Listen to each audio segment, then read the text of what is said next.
Hello friends, அஸ்ஸலாமு அலைக்கும். Welcome back to my channel traditional Aduppangarai. இன்றைக்கி ரொம்பவும் ஹெல்த்தியான ரோஸ் மில்க் புட்டிங் எப்படி ரோஸ் மில்க் எசன்ஸே இல்லாமல் ஹெல்த்தியாக செய்கிறது தான் இன்றைக்கி வீடியோவில் பார்க்க போகிறோம். லைக் அண்ட் சப்ஸ்கிரைப் பண்ணி பக்கத்தில் இருக்க பெல் ஐக்கானையும் கிளிக் பண்ணி வச்சுக்கோங்க. நான் இன்றைக்கி 10 கிராம் கடல் பாசி எடுத்திருக்கேன். சைனா கிராஸ்ன்னு சொல்லுவாங்க, அகர்னு சொல்லுவாங்க. ஸோ நான் இதுக்குள்ளே ஒரு 1/4 லிட்டர் தண்ணீர் சேர்த்துட்டு நல்லா மெல்ட் ஆகிற வரையும் சிம்லேயே வச்சு கரைய வச்சிடலாம்.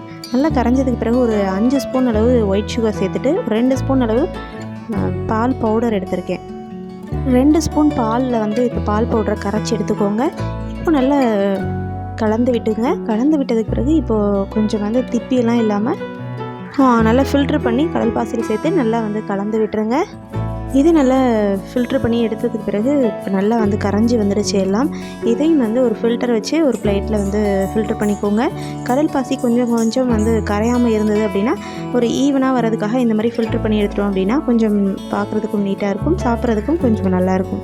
இதை நல்லா வடிகட்டி எடுத்ததுக்கு பிறகு நமக்கு தேவையான ஷேப் கிடைக்கணும் அப்படிங்கிறதுக்காக ஒரு பவுலில் சேர்த்துருக்கேன். உங்களுக்கு விருப்பமான வடிவம் கிடைக்கிறதுக்கு உங்களுக்கு பிடித்தமான ஒரு பாத்திரத்தில் இப்போ இதை சேர்த்துடலாம். இப்போது நான் இது கூட பீட்ரூட் சாறு எடுத்து வச்சுருக்கேன். அதை தான் 2 ஸ்பூன் சேர்த்துட்டு நல்லா கலந்து விட்டாச்சு. இப்போது லைட்டாக கொஞ்சம் ஆறி இருக்குது. இந்த ஆறினதுலேயே லைட்டாக பாதாம் க்ரஷ் பண்ணிவிட்டு சேர்த்துருக்கேன். ஒரு 10 நிமிஷம் நல்லா ஆறிடுச்சு. ஆறிய பிறகு ஒரு 10 நிமிஷம் ஃப்ரிட்ஜில் வச்சுட்டு எடுத்திருக்கேன். இப்போ பாருங்கள், நல்லா புட்டிங் ரெடி ஆகிடுச்சு. சூப்பராக செட் ஆகி வந்துடுச்சு. இந்த தூய்மையான நோன்பு காலங்களில் இந்த மாதிரி ஒரு ஹெல்த்தியான ரெசிபியை ட்ரை பண்ணி பாருங்கள்.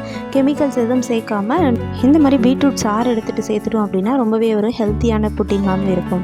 ஒரே ஒரு பீட்ரூட்டில் சாறு எடுத்து வச்சுக்கிட்டீங்க அப்படின்னா எதுக்கு வேணாலும் பயன்படுத்திக்கலாம். இந்த மாதிரி ஒரு 2 ஸ்பூன் சேர்த்தாலே போதும், நல்ல ஒரு கலரும் நமக்கு கிடைக்கும். நோன்பு மட்டும் இல்லாமல் கோடை காலத்துலேயும் இதை சாப்பிட்றது ரொம்பவே ஒரு ஹெல்த்தியானதாக இருக்கும். இந்த ரெசிபி உங்களுக்கு பிடிச்சிருந்தா மறக்காமல் லைக் பண்ணுங்கள், உங்கள் ஃப்ரெண்ட்ஸ் அண்ட் ஃபேமிலி கூட ஷேர் பண்ணுங்கள். உங்களோட சேனல் ட்ரெடிஷ்னல் அடுப்பங்கரையை சப்ஸ்கிரைப் பண்ணி வச்சுக்கோங்க. தேங்க்ஸ் ஃபார் வாட்சிங்.